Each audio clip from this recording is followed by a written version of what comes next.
وكان من دعائه عليه السلام لأهل الثغور: بسم الله الرحمن الرحيم. اللهم صل على محمد وآله وحصن ثغور المسلمين بعزتك، وأيد حماتها بقوتك، وأسبغ عطاياهم من جدتك. اللهم صل على محمد وآله وكثر عدتهم، واشحذ أسلحتهم، واحرس حوزتهم، وامنع حومتهم، وألف جمعهم، ودبر أمرهم، وواتر بين ميرهم، وتوحد بكفاية مؤنهم، واعضدهم بالنصر، واعنهم بالصبر، والطف لهم في المكر. اللهم صل على محمد وآله وعرفهم ما يجهلون،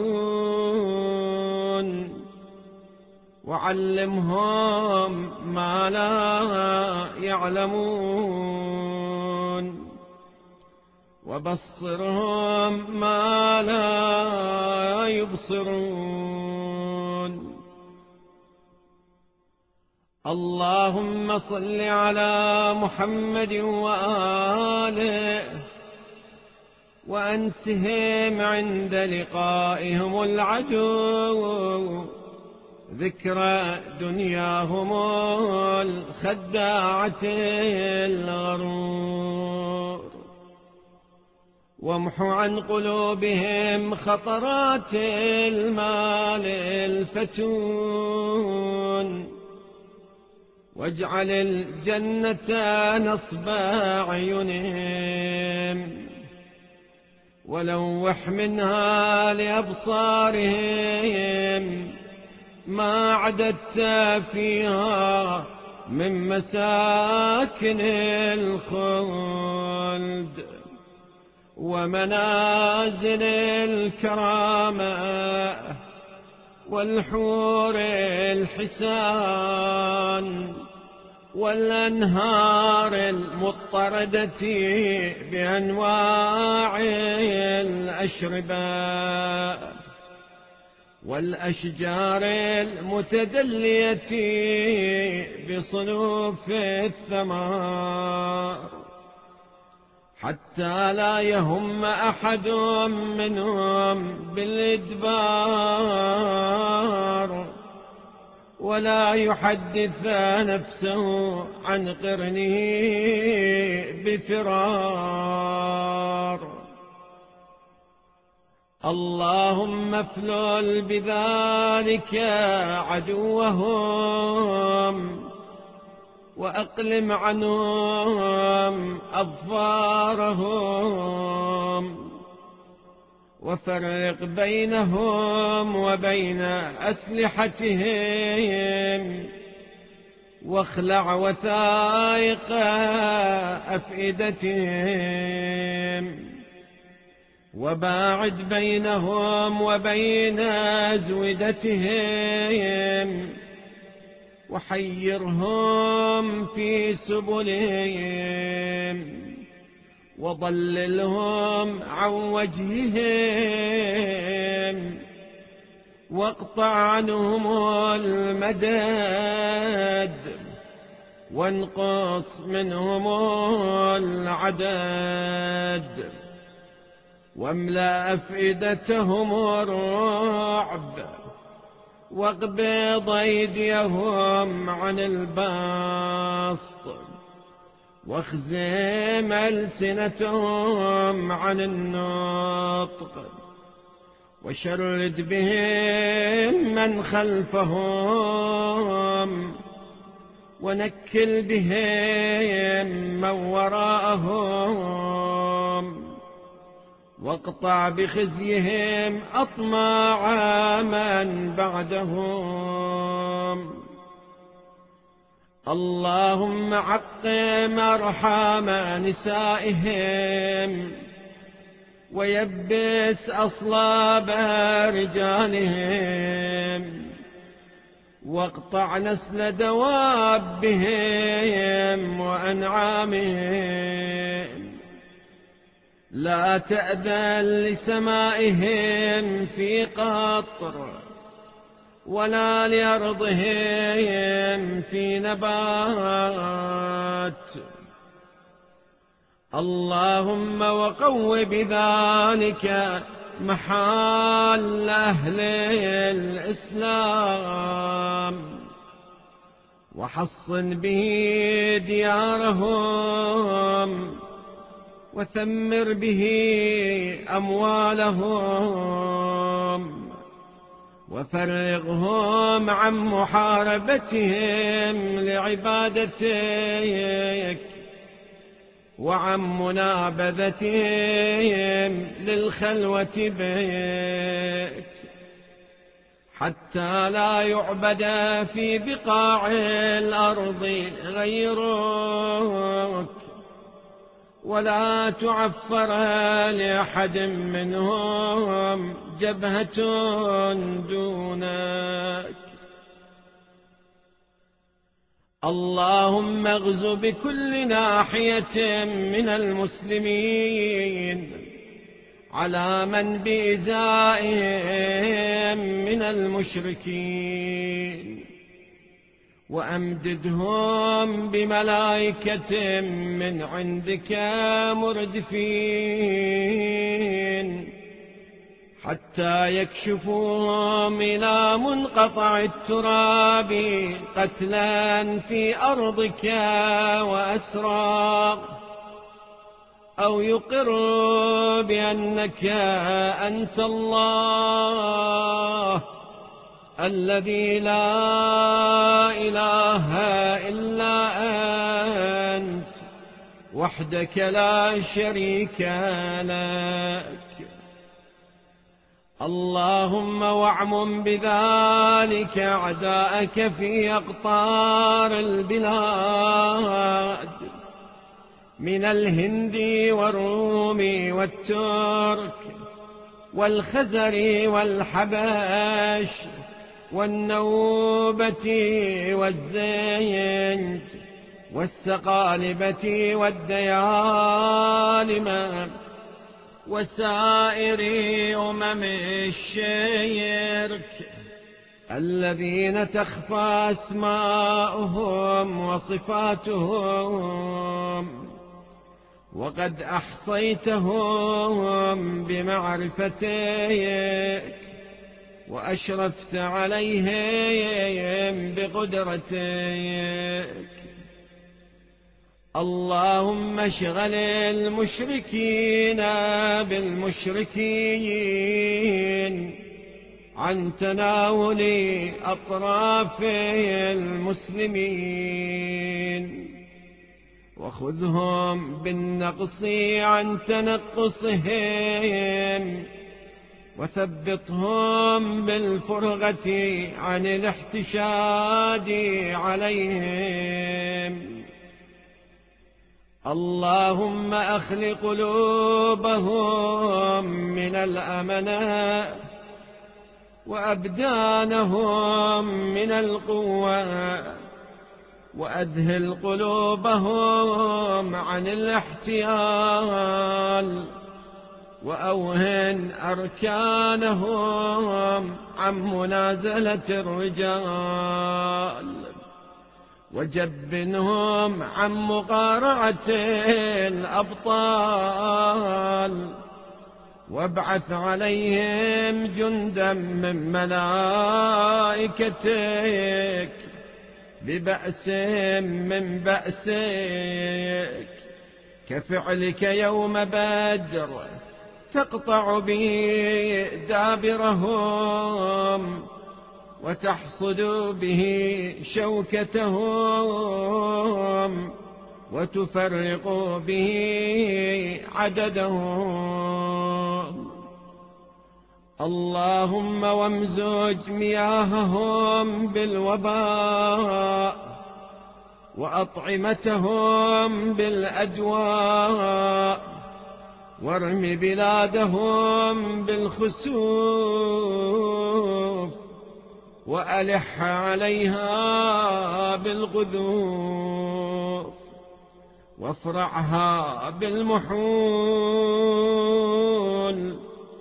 واجعل ميرهم في أحص أرضك وأبعدها عنهم، وامنع حصونها منهم.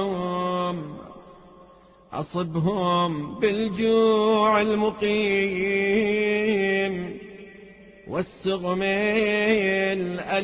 الأليم. اللهم وأيما غاز غزاهم من أهل ملتك، أو مجاهد جاهدهم من أتباع سنتك، ليكون دينك الأعلام وحزبك الأقوام وحظك الأوفى. فلقه اليسر وهيئ له الأمر، وتوله بالنجح، وتخير له